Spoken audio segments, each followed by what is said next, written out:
I'm Alex Harper, and at 34, I had built a tech company from scratch, InnovateX Solutions, now valued just shy of $1 billion. But none of that seemed to matter to the one man whose respect I'd chased my whole life, my father. When his 60th birthday came around, I dressed to impress, brought a rare first edition book as a gift, and told myself maybe, just maybe, this time would be different. It wasn't. But when my phone buzzed with a message about a $1.5 billion acquisition deal that was slipping away, I made a choice. I stood up from that exile seat, called my private pilot, and 20 minutes later, a helicopter with my company's logo landed in Lincoln Park. Before I tell you how that moment, let me know where you're watching from. And if you've ever felt small in a room you were supposed to belong in, hit like, subscribe, and stick around. This might just be the story you needed today. I grew up in Greenwood Hills, a polished, upper-crust suburb just outside of Chicago, where success wasn't just measured by how much money you had in the bank. It was about legacy. It was about the family name, and how well you upheld its reputation. My father, Edward Sterling, wasn't just a real estate developer. He was the real estate developer of the Northeast. His entire life revolved around luxury high-rises, multi-billion-dollar projects, and black-tie galas attended by the city's elite. To him, success had a very narrow definition: an Ivy League education, a career in finance or property, membership at an exclusive golf club, and of course, a grand colonial-style estate in the right zip code. My mother, Victoria, played her role with quiet precision. She was the quintessential society wife, graceful, polite, always hosting charity luncheons, and organizing tennis tournaments for the country club set. She was kind, gentle, but never confrontational. In our home, when conflict arose, she didn't resolve it. She smoothed it over with practiced smiles and soft distractions. Her silence was her armor and my father's victory. Then there was Marcus, my older brother. He was the golden child, 2 years ahead of me in age, but a lifetime ahead in my father's eyes. Marcus didn't just follow the path laid out for him. He marched down it with pride. Debate team captain, summer intern at Dad's firm, early admission to Columbia. He absorbed my father's approval like sunlight, and in return, he took on every belief, every expectation, every unspoken rule as gospel. I, on the other hand, was different from the start.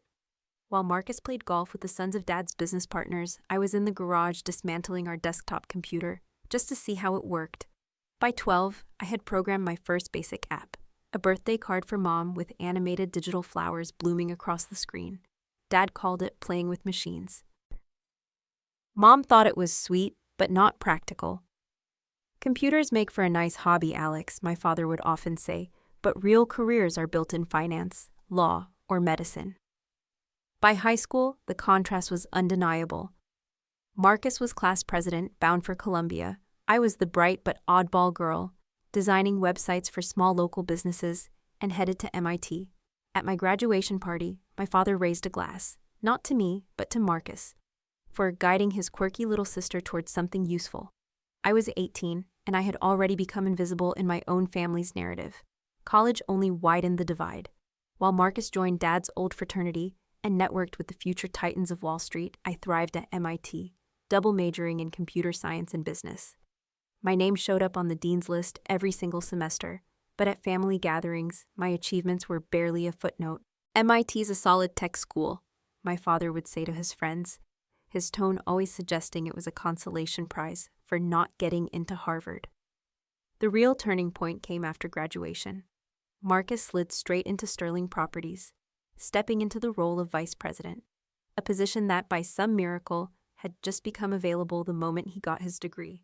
I, on the other hand, turned down 6 lucrative offers from major corporations to co-found InnovateX Solutions with my college roommate, Samara, and 2 other classmates. She's just playing entrepreneur, Marcus scoffed, calling it a phase before she joins the real world. My parents reacted with a mix of concern and confusion. Sweetheart, wouldn't it be wiser to get some experience at an established company first? My mother asked, as gently as she could. My father was more blunt. No Sterling has ever worked for a startup. We build our careers in boardrooms, not basements. Those early years were brutal. While Marcus was buying his first Porsche and a downtown condo with granite countertops and floor-to-ceiling windows, I was sharing a cramped apartment with 3 roommates, living off ramen noodles and pulling 18-hour days. At Christmas dinners, Marcus would flash his new Rolex while I tried, often in vain, to explain our latest software breakthrough to a table full of politely uninterested faces. Something about an app, my father would say vaguely whenever his friends asked what I did. But the hardest part wasn't the hustle or the lack of money. It was the constant undercurrent of doubt that seeped in from my own family. Every holiday, every birthday dinner felt like a test of endurance. Marcus's promotions were toasted with champagne. My company's first million in revenue, met with a careful, "But is it sustainable? Not everyone takes the traditional path," my mother would say, trying to defend me, though her tone always suggested she still thought I'd chosen the lesser road. Marcus didn't bother with diplomacy. "Tech is a bubble," he'd say flatly. "When it bursts, there's always a desk waiting for you in customer service at Dad's bank." 5 years in, we landed our first major round of funding, and suddenly, InnovateX was no longer a side project. It was real, tangible, but Marcus simply found new ways to dismiss it. "Anyone can get VC money in this market," he said, waving it off. "They're throwing cash at anything with the word tech in the name." When we signed our first Fortune 500 client, he barely blinked. "They're probably just checking a diversity box by hiring a woman-led company." My mother would step in with her trademark line, "Both of my children are successful in their own unique ways." And yet somehow, it always sounded like we were playing on different fields. And only one of us belonged in the stadium. The last family gathering before Dad's birthday was Thanksgiving, 6 months earlier. By then, InnovateX had grown to over 200 employees, with offices in 3 major cities. We'd been featured in Forbes and Wired, and were finally being taken seriously in the tech world. But at home, nothing had changed. "So how's your little startup doing?" my father asked. Same question, same dismissive tone he'd used for the past 8 years. Later, while we were having pie, news broke that one of our competitors had just been acquired for $2 billion. "Good for that industry," Marcus said casually. "Enjoy the wave while it lasts." I left early that night. The air was too thick with indifference to breathe. And somewhere between the driveway and the on-ramp, I made a quiet promise to myself. I'd give them one more chance. Dad's 60th birthday. I'd show up, be gracious, leave the door open for something better. But if nothing changed, if I was still the outsider at my own family's table, I would stop trying to earn their approval. What I didn't know then was just how deeply that decision would be tested, in ways I never could have imagined. The invitation to my father's 60th birthday party arrived in early May. Heavy cream cardstock, gold embossed lettering, and just the right touch of formality. My mother's signature style, all elegance and precision. "Black tie optional," it read. Dinner at the Grand Citadel, one of the most exclusive restaurants in the city. My name was written in her familiar, graceful script, as if nothing between us had ever been complicated. I called Samara the moment I opened it. "You're not seriously considering going, are you?" she asked, her voice sharp with concern. As both my best friend and my company's COO, Samara had witnessed years of emotional minefields with my family. "It's your dad's 60th, Sam, a milestone. But every time you go to one of these parties, you come back wrecked.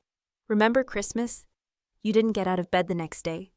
I sighed, flipping the card over in my hands like it might reveal a different message on the back. "Maybe this time will be different. Our latest valuation puts the company just shy of $1 billion. They can't keep pretending I'm running some cute little side project forever." "They've been pretending for years," Samara said flatly. "Your brother could watch you cure cancer and still call it playing scientist." And yet, despite every warning, I decided to go. Maybe it was hope. Maybe it was masochism dressed up as optimism. But I checked "will attend" on the RSVP card and mailed it back that same week. Around the same time, our company began preliminary talks to acquire DataSpire Analytics, a deal that, if it closed, would cost $1.2 billion and mark the boldest move we had ever made. As the negotiations moved forward, our team scheduled a critical board meeting for the very same weekend as my father's birthday. "I can do both," I insisted, when my executive team suggested we reschedule. "Dinner's Saturday night. We'll wrap up final prep on Friday, and I'll fly back for the board meeting first thing Sunday morning." I said it with conviction, though we all knew the tightrope I was about to walk.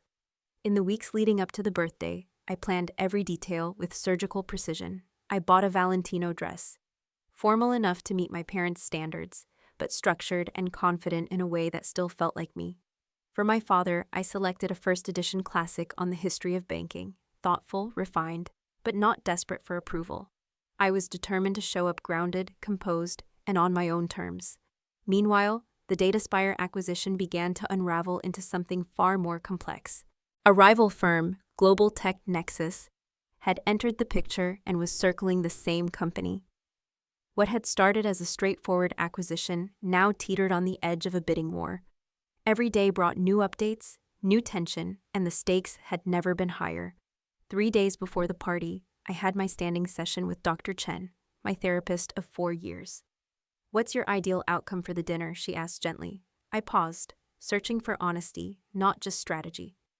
"Recognition," I finally said. Not admiration, not even approval, just acknowledgement that what I've built matters. And if I don't get it, then I'll stop waiting for it. I'll accept that they may never really see me, and I'll stop giving them the power to make me feel invisible. She nodded slowly. "That's a healthy boundary. How will you manage things if old patterns show up?" So we practiced. If Marcus made his usual condescending remarks, I'd calmly acknowledge his opinion without defending mine. If my father diminished my work, I'd change the subject instead of chasing his validation. The goal wasn't confrontation. It was preservation of my peace, my dignity, and the person I'd fought hard to become. The day before my father's birthday, I flew into Chicago, but instead of staying at my parents' home, as was expected, I checked into the peninsula.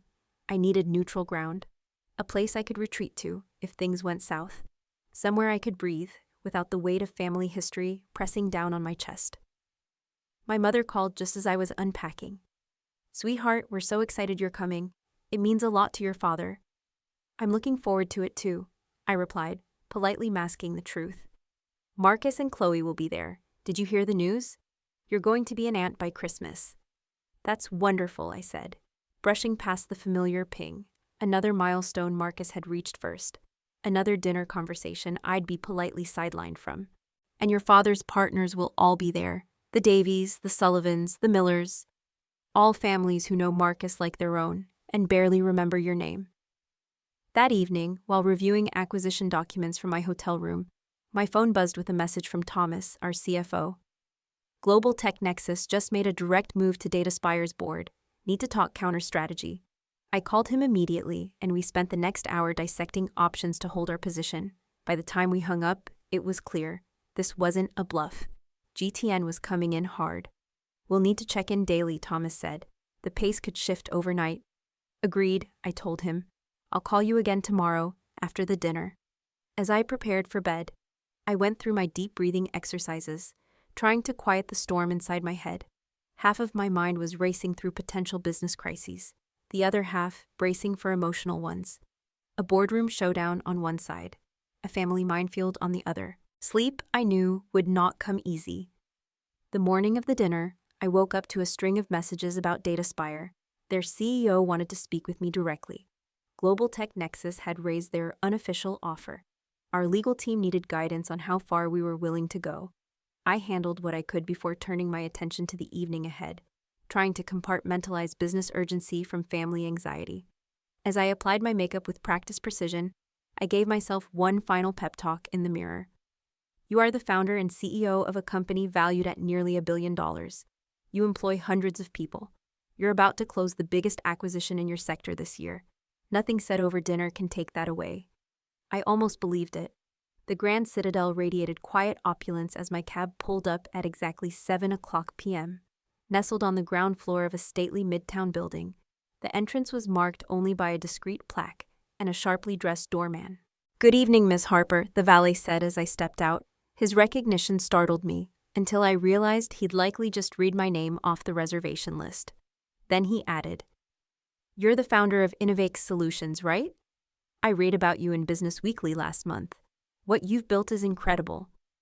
I thanked him, feeling for just a moment seen, by someone at least, in this city where I'd once belonged only as someone's daughter.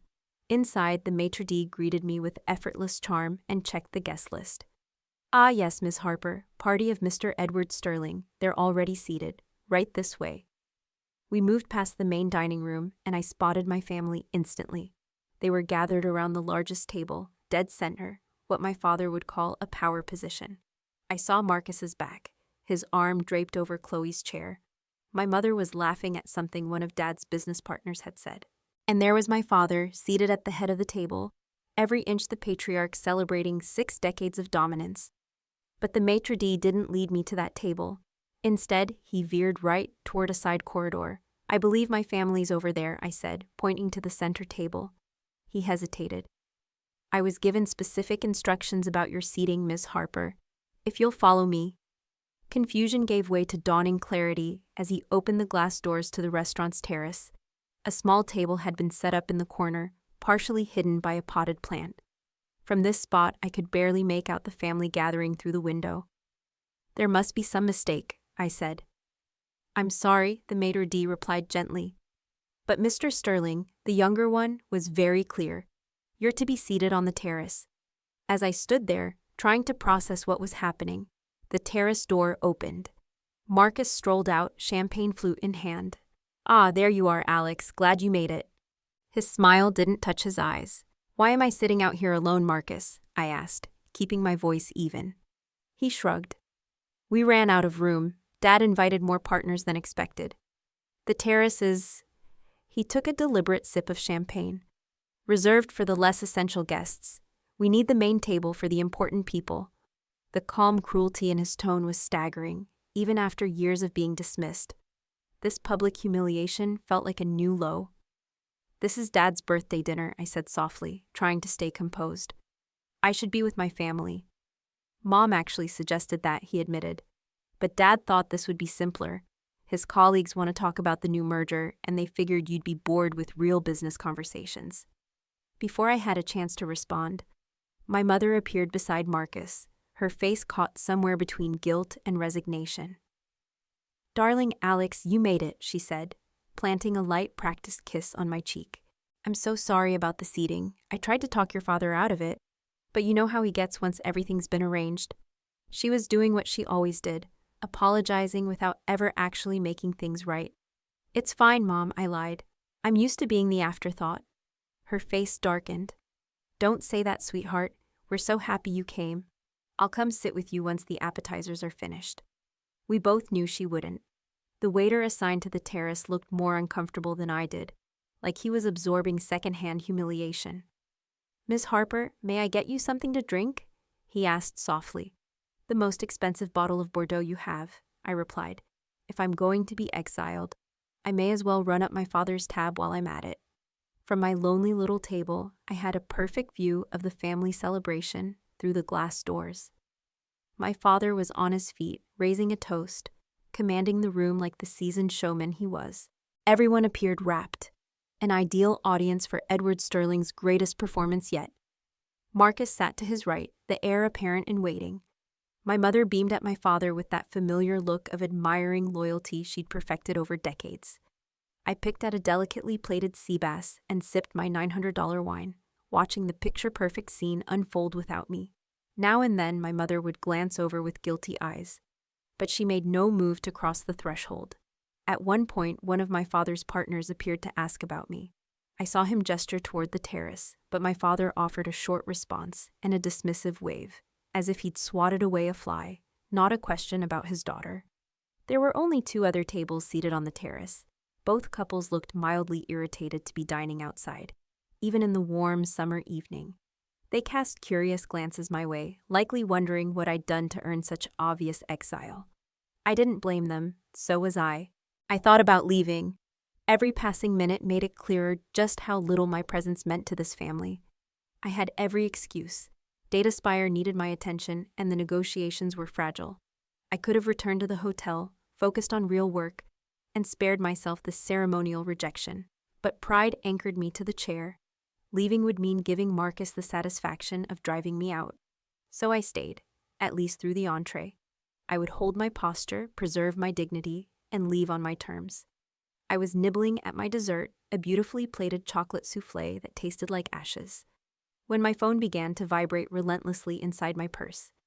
The steady hum snapped through the fog of humiliation I'd been wrapped in all evening. 3 texts from Thomas, 2 from Sarah, our lead counsel, 4 missed calls. My stomach tightened as I opened the first message. Urgent. Global Tech Nexus has made a formal 1.4B offer to DataSpire's board. Their CEO is flying in tonight. Need immediate guidance. The second message was more alarming. DataSpire board meeting at 9 p.m. to review offer. They want to see our counterproposal before making a final decision. VP Legal says we have 2 hours to respond. I slipped away from the table, making my way to the far corner of the terrace for privacy, and called Thomas immediately. What's going on? I asked the moment he picked up. It's moving fast, Alex. Global Tech Nexus blindsided us. All cash offer, no contingencies. Major shareholders are leaning toward acceptance. Our integration plan is far stronger, I argued. We've demonstrated how their tech complements ours perfectly. It's not just a fit, it's transformative. Strategic synergy doesn't always beat cold, hard cash, he replied. Their CEO, Anderson, wants to speak with you directly. He respects you, says he'll give us a fair shot to counter, but he needs to hear from you tonight. I looked at my watch. 8:42 p.m. When and where? Their jet lands at 10:30. They've booked a conference room at the Peninsula for 11. The board wants our final bid before midnight. My mind raced through possibilities. This acquisition was everything we'd worked toward for years. Seamless technological alignment, a market-expanding customer base, a talent pool we couldn't replicate. Losing it would set us back years and hand a massive edge to our fiercest competitor. I'll be there, I said. You sure? I know it's your father's birthday. I'm sure. Start drafting the revised proposal. I want a fully baked counteroffer ready when I arrive. And Thomas, tell them we're prepared to go to $1.5 billion with the earn-out structure we discussed. As I hung up, I saw Marcus approaching across the terrace, his face twisted in bitter satisfaction. Really, Alex? He said. You're taking business calls at Dad's birthday dinner? I slid my phone back into my purse. It's important. Important? He repeated, with mock incredulity. You seriously couldn't fake interest in your father for just one night? Or is your precious startup always going to come first? Before I could answer, the terrace door opened again. My father stepped out, followed by my mother. From the expression on their faces, it was clear Marcus had already briefed them on my intrusion. Alex, my father said, his voice carrying that weary, familiar note of disappointment. Your brother tells me you're working, at the dinner. I had to take an urgent call about a merger we're pursuing. He sighed. There's always something with these little startups, isn't there? Always some fire to put out. At established firms like Sterling Properties, we work during business hours. 8 years building a company from the ground up. And he still called it a little startup. The contempt stung just as much as ever. It's a $1.5 billion acquisition, Dad. Hardly qualifies as little. He waved off the figure as though I'd made it up. Well, whatever it is, I'm sure it can wait until tomorrow. Tonight is about family. The irony of him saying that while I sat exiled on a terrace was clearly lost on him. My mother gently touched his arm. Edward, maybe Alex's work really is urgent. More urgent than her father's 60th birthday, he replied, turning to me. This is exactly why I've always been concerned about your career path, Alex. No stability, no structure, just chasing the next shiny thing. As he spoke, my phone buzzed again. A message from Sarah, CEO of DataSpire, specifically asked if you'll be in the room, said his decision depends on speaking with you directly. In that moment, everything became crystal clear. On one side stood a father who had never respected my choices, who'd quite literally seated me outside like some shameful afterthought. On the other, a billion-dollar company I had built from scratch. A company that needed me, that trusted me, that was waiting for my voice in a room full of power. I have to go, I said, standing from my chair. Go where? My father's brow furrowed in disbelief. You can't just leave in the middle of my birthday dinner. I'm not in the middle of your dinner, Dad, I said quietly. I'm on the outside, exactly where you put me. And yes, I have to go. Our company is finalizing the biggest acquisition in our industry this year, I said calmly. And I need to be there. Marcus let out a derisive snort. Always so dramatic. I picked up my clutch and shawl without looking at him. I'm sorry, but I can't stay. I truly hope you have a wonderful birthday, Dad. If you walk out now, Alex, my father said, his voice cold and clipped. It says everything about your priorities. I met his eyes directly. Yes, it does. And if you had ever shown up to one of my company's events, or read a single article about what we've built, or asked me even one sincere question about my work, maybe my priorities tonight would have been different. My mother looked stricken, like someone had knocked the wind out of her. "Alex, please," she whispered. "It's all right, Mom," I said gently. "I'm not angry. I've just finally accepted the truth." I leaned in and kissed her cheek. "I'll call you tomorrow." As I made my way toward the terrace exit, I pulled out my phone and sent a message to Lucas, my private pilot. "Need immediate pickup, emergency business meeting, current location, the Grand Citadel." His reply came seconds later. "Understood. Helicopter can land in the Lincoln Park clearing, 5 blocks away. ETA, 20 minutes. I paused at the terrace doors for one last glance. "Enjoy the rest of your evening," I said. My father had already turned his back, immersed once more in the glow of his guests. Marcus was whispering something into my mother's ear. She stood frozen, torn between stepping toward me or staying anchored beside the man she'd chosen decades ago. Neither of them called out as I walked away from the table and out of the restaurant. Outside, I inhaled a long breath of warm summer air. For the first time in hours, I felt like I could truly breathe. My phone buzzed again, messages from my team, updates about the board, meeting logistics. I smiled as I scrolled through them. These were the people who valued me, the ones who saw my worth without needing it explained. I messaged Lucas. "Perfect. I'm heading toward the park now." As I strode down the sidewalk, heels clicking with purpose, I felt an odd sense of lightness settle over me. The decision had been made. There was no going back. Whatever came next, I would face it not as Edward Sterling's disappointing daughter, but as the CEO of Innovate X Solutions. I had just reached the edge of Lincoln Park when I heard it.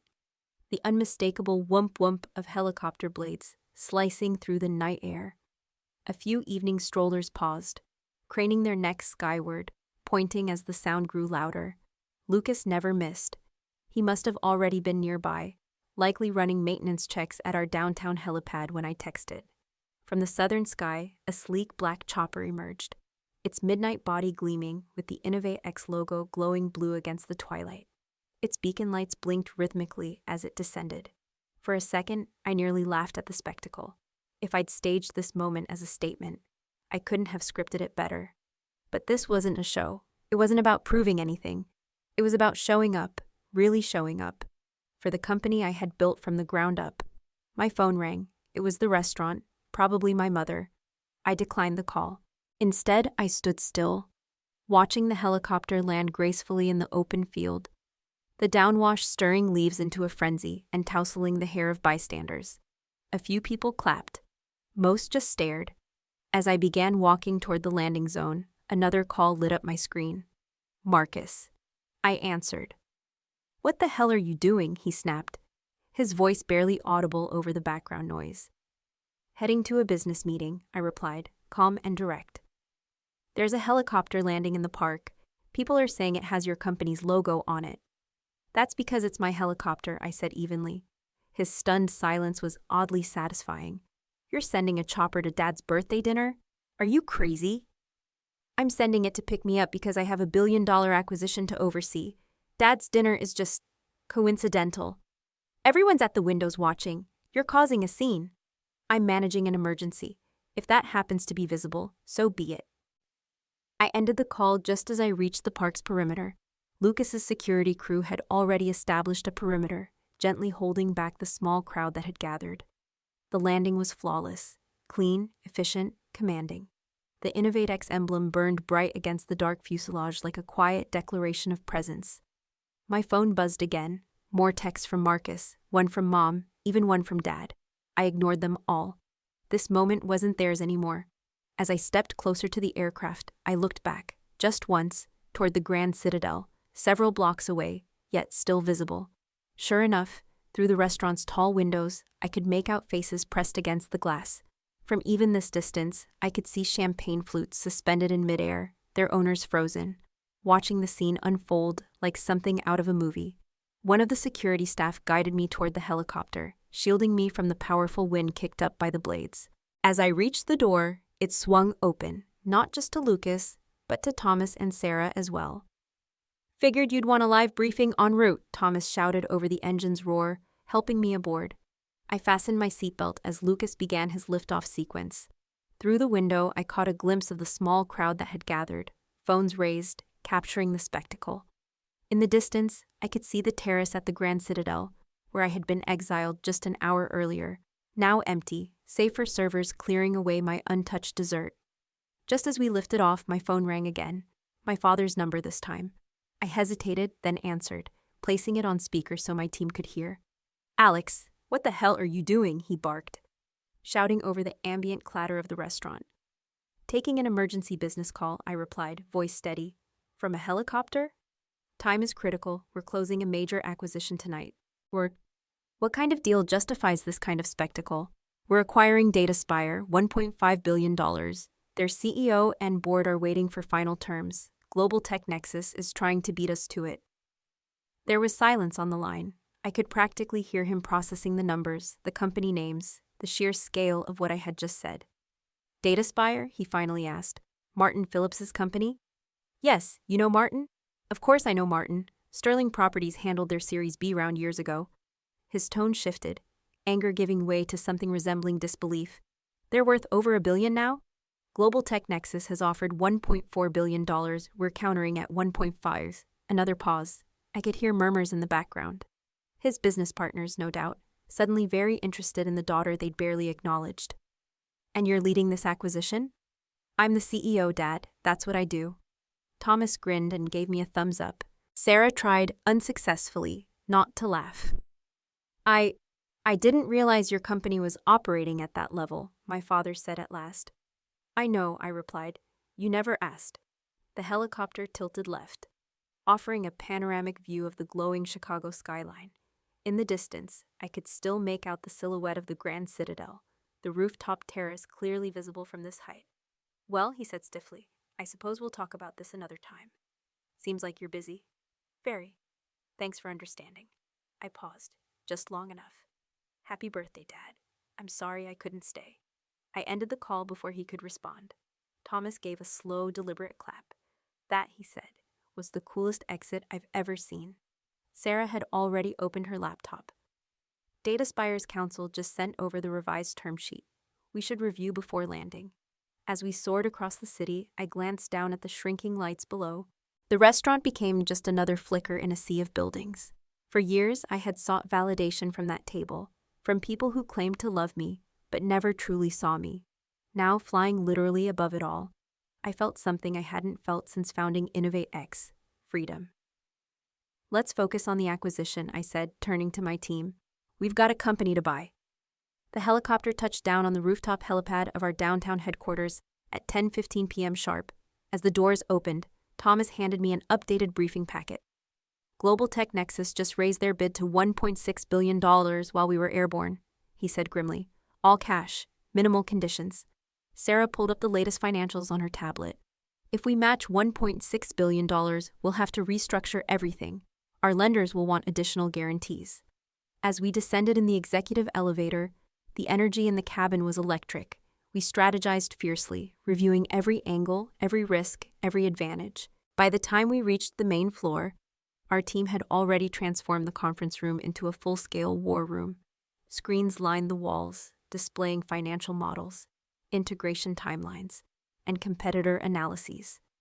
"She's here! The CEO's arrived," someone called out as we stepped into the packed room. Nearly 30 people from our executive, legal, and finance divisions turned to face us and broke into spontaneous applause. "Save the clapping for after we close the deal," I said with a grin I couldn't quite suppress. These were my people, my real family, the ones who believed in the vision we'd built together and had worked tirelessly to bring it to life. Gregory, our CFO, hurried over with updated projections.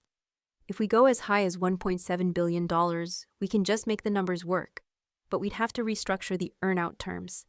I scanned the numbers quickly. "What if we go to $1.65 billion, but offer faster disbursement and guaranteed leadership roles for their executive team?" "That could work," he nodded. Their CEO is highly protective of her people. For the next hour, we fine-tuned every element, analyzing Global Tech Nexus's weaknesses and sharpening our strengths.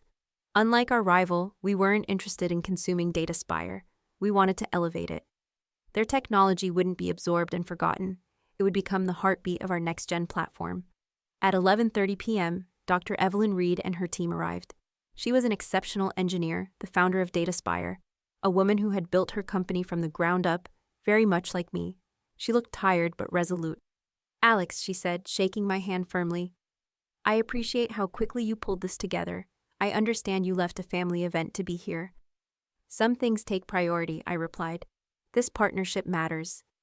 We moved into the formal presentation room. My team delivered flawlessly, laying out our vision, not just outbidding Global Tech Nexus, but outmatching them with something far more compelling: a true strategic alliance.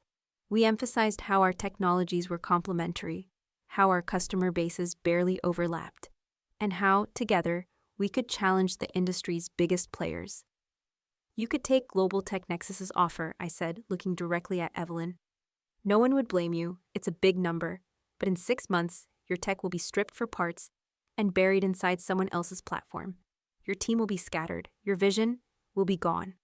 I clicked to the final slide, our integration blueprint.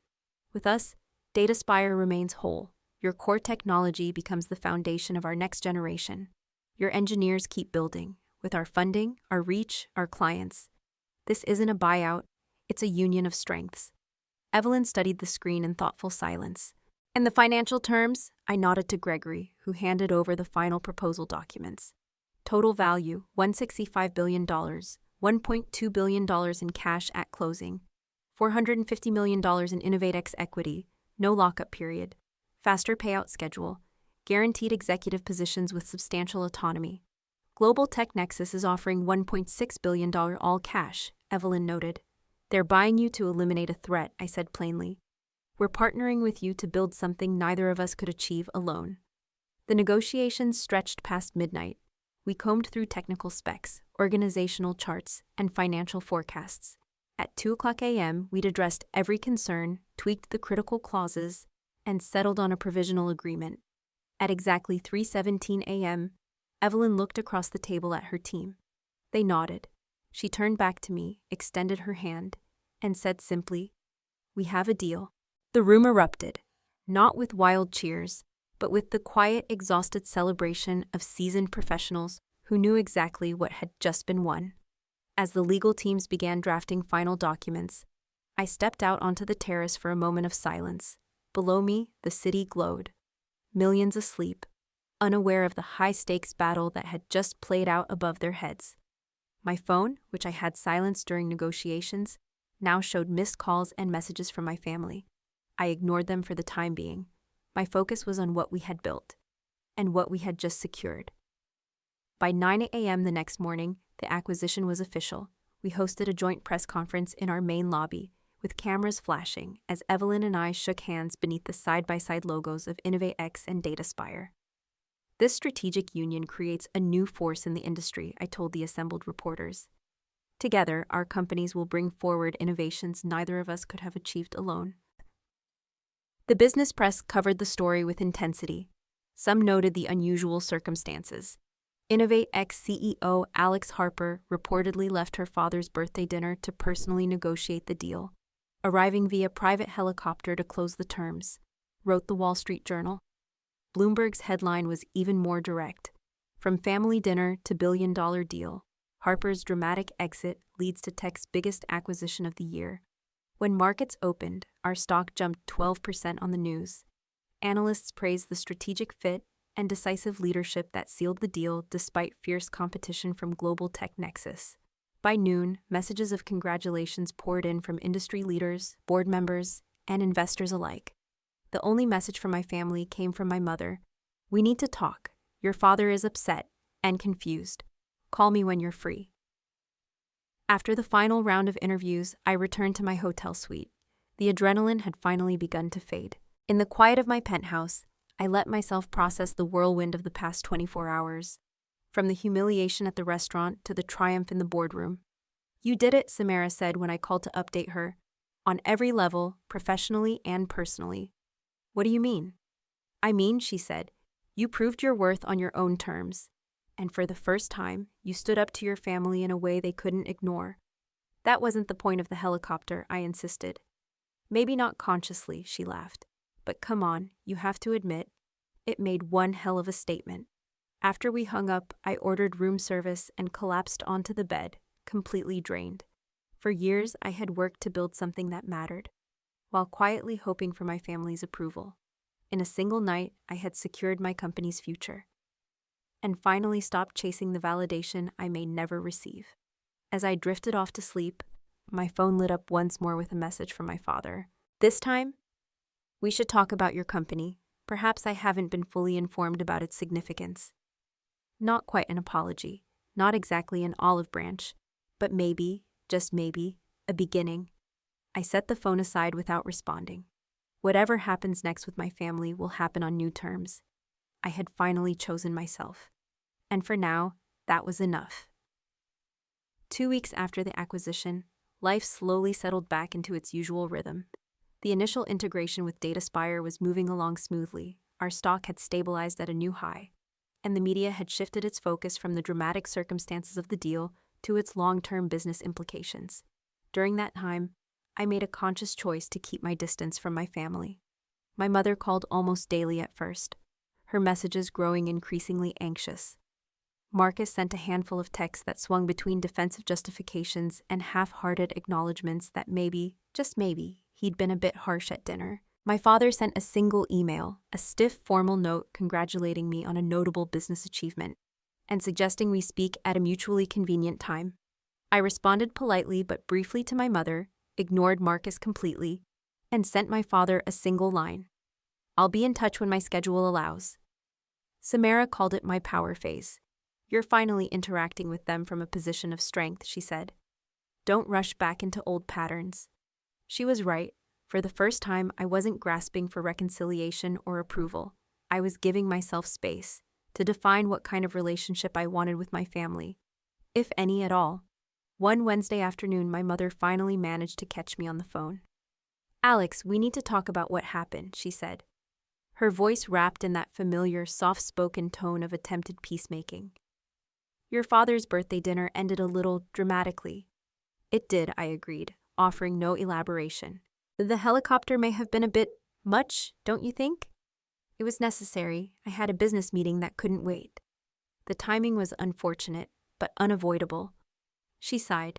Sweetheart, I know you were upset about the seating. I wasn't upset, I replied calmly.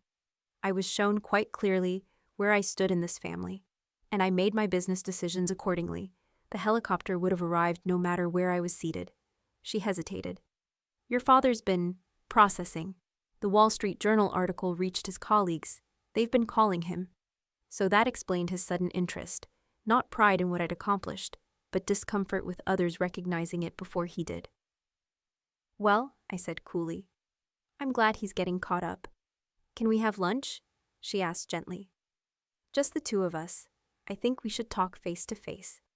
I thought about turning her down, but I realized avoidance wouldn't solve anything. Friday, the Gardenia near my office, noon. When Friday came, I found her already seated at an outdoor table, dressed more simply than usual, in slacks and a cotton blouse instead of her usual country club uniform. She looked nervous, twisting the condensation off her water glass. You look well, she said as I sat. Success suits you.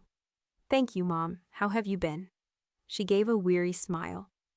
Managing, your father's been difficult since the birthday. Not just about you, about everything. She fiddled with her napkin. Alex, I owe you an apology. I blinked. In 34 years, I could count on one hand the times I'd heard her take responsibility for something unpleasant. I should have insisted you sit with us, she said. I knew it was wrong, but I didn't want to cause a scene with your father or Marcus. I took the easier road, as I've done too many times. I nodded, letting her speak. When I saw that helicopter land, it was like I saw you for the first time. Not just my daughter who chose a different path, but a powerful woman who demands respect. She looked down. I realized how little I truly know about your world, your accomplishments. You could have asked at any time over the past 8 years, I said softly. I know. I told myself I was respecting your independence, but the truth is, I didn't understand your world, so I stayed out of it. She reached across the table. I want to do better. I want to truly know who my daughter is. Her sincerity felt real. I'd like that too, Mom. As lunch went on, she asked thoughtful questions about Innovate X, the acquisition, my daily work. It was perhaps the first meaningful conversation we'd ever had about my career. Near the end of the meal, she hesitated, then offered quietly, "Your father, he won't say it outright, but he was floored. After you left, he looked up Innovate X's valuation. He had no idea. He never wanted to know. That's changing. He's proud of you in his own awkward way. He just doesn't know how to show it after spending years insisting your choices were wrong." "Did he say he was wrong?" She gave a rueful smile. "You know your father. What he said was, perhaps Alex's unconventional approach holds more value than it initially appeared." I laughed despite myself. That was Edward Sterling, through and through, as close to an apology as he might ever get. "He wants to visit your office," she added. "He wants to see, really see, what you've built." I paused. "I'll think about it." In the weeks that followed, I began to redraw the boundaries of my relationship with them. I declined Sunday dinners, but agreed to the occasional lunch with my mother. I answered my father's emails, but didn't initiate contact. I completely ignored Marcus, until he sent a clumsy but apparently sincere apology. After that, I responded, but only with the most minimal politeness.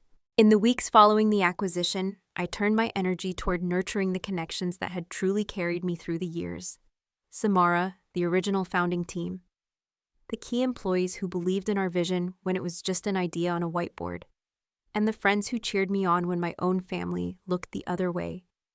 These people weren't bound to me by blood, but by belief, by the shared struggle, the long nights, and the hard-won victories that shaped us. A month later, I hosted a dinner party in my apartment for what I called my chosen family. It wasn't about champagne or headlines. It was about celebrating authenticity, resilience, and the kind of loyalty that doesn't waver when things get hard. We raised glasses not just to business milestones, but to one another. To those who saw us clearly, Samara toasted, and the room erupted with laughter and warmth. The next morning, my assistant buzzed in with a note of surprise. "Your father's here, no appointment." I took a long, steady breath. Let him in. He stepped into my office with an unfamiliar hesitation, scanning the floor-to-ceiling windows, the awards along the wall, the commanding view of the skyline. "This is impressive," he said, gesturing vaguely around him. "Very impressive." "Thank you, Dad. What brings you by?" He lowered himself into the chair across from mine, visibly uneasy. "I've been doing a lot of thinking about the birthday dinner, the acquisition, and how I've viewed your career choices." I stayed silent, giving him space to continue. "My whole life I followed a certain path," he began slowly. "Columbia, real estate, the traditional signposts of success. When you chose differently, I assumed it was a mistake, because it wasn't my path." "Yes," I said simply. "You did." He gave a tight nod. "But the Data Spire deal, well, that shook something loose. Martin Phillips called me, you know. Said you're one of the most impressive executives he's ever worked with." "Martin's generous." "He's not," my father corrected. "He's blunt, always has been. He said I should be damn proud of you, and I realized I am. I just never let myself show it, because showing it meant admitting I was wrong. That admission, halting, imperfect, indirect, was more than I ever thought I'd hear from him. "I'm not asking for forgiveness," he went on. "Not for the birthday dinner, not for everything else. But I'm asking for a chance to understand what you've built, to understand your life, not the version I've always imagined you should be living." I looked at him, this man who had once loomed so large in my mind, now sitting vulnerably in front of me. It wasn't a complete transformation, but it was something. "I could give you a tour," I offered. "Introduce you to my team." Relief flickered across his face. "I'd like that, very much." As we walked the halls, I introduced him to the engineers and product leads, showed him our platform architecture, explained our business model in layman's terms. For the first time, he listened, not as a skeptic, but as someone genuinely trying to understand. And I realized something that struck deeper than pride. For years, I had defined myself in contrast to him. My drive, my defiance, my determination, it all stemmed from the need to prove I could succeed without his approval. But that moment with the helicopter, that wasn't about proving anything anymore. It was about claiming something, choosing myself, fully and without apology, choosing the company I built, the life I built. His recognition, welcome though it was, had become a byproduct, not the prize. In the months that followed, we began to shape a different kind of relationship. Not the warm, tightly knit family dynamic I had once imagined as a child, but a more grounded adult connection built on mutual respect rather than obligation. Marcus remained distant, his occasional politeness a quiet truce. My mother became more present, asking real questions, not just making polite conversation. My father, tentative but sincere, made efforts to understand the world I had built. Sometimes he succeeded. Other times, old habits crept back in. I created new traditions that honored the truest version of myself. Quarterly picnics with friends who truly saw me, mentorship programs for young women breaking into tech, and celebrations of business milestones treated like life events. These rituals weren't for appearances. They were for grounding, for claiming joy, for reminding myself that I didn't need a childhood fantasy to feel whole. I just needed authenticity and community. The DataSpire acquisition proved to be a turning point for InnovateX, catapulting us into the top ranks of the tech industry. When we rang the opening bell at our IPO the following year, I stood on that platform, looking out at a sea of faces who believed in what we had built. And I thought about how far I had come from that lonely chair on the rooftop terrace. My journey had never really been about helicopters or grand exits. Those made for good headlines, sure. But the real story was in the slow, steady work of building something that mattered. A company, a purpose, and a sense of self-worth that no seating chart could ever diminish. Family, as it turns out, remains complicated. A blend of love, history, expectations, and disappointments. Reconciliation is never tidy, never perfect. But in choosing myself that night, I shifted the power dynamic forever. I no longer needed their approval to know my worth. I had found that validation elsewhere, and more importantly, within. If you're watching this and feel underestimated by the very people who were supposed to believe in you, let me tell you this. Sometimes the boldest declaration is simply continuing to build your vision, even when no one understands it. Your value isn't measured by the doubts of others. It's measured by the integrity with which you pursue your path. Have you ever had a moment when you finally stood in your power with family or friends who failed to see your worth? Share your story in the comments below. And if this resonated with you, please like this video, subscribe to the channel, and share it with someone who might need the reminder that their path is valid, even if it doesn't come with applause. Thank you for listening to mine, and always remember, the most meaningful validation comes from within.